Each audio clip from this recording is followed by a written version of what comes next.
Hey guys, welcome back to my channel. My name is Barb and you're at Barb Beauty, and today is day 25 of my 31 days of Halloween. For today's makeup, I'm going to be doing a 1920s inspired flapper girl.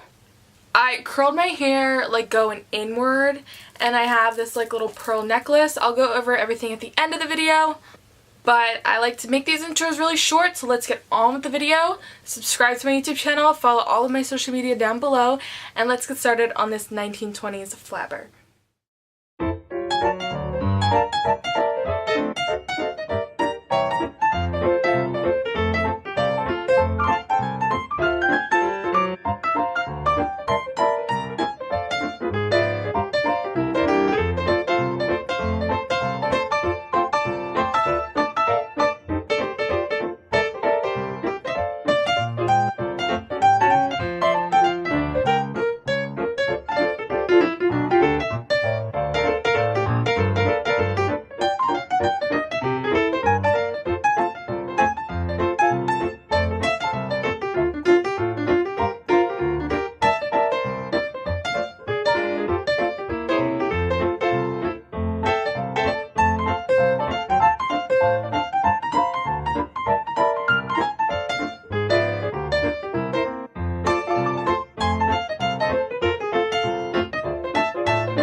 Okay, this is the final 1920s Flapper Girl makeup tutorial. I think it's really cool how it came out. And to add to my accessories, I have one of these cigarette holders. They sold it at the Halloween store with all of the flapper stuff. So I was like, oh, that's cute. And I hope you subscribe to my channel and follow all of my social media down below. And I will see you in my next one. Bye, guys.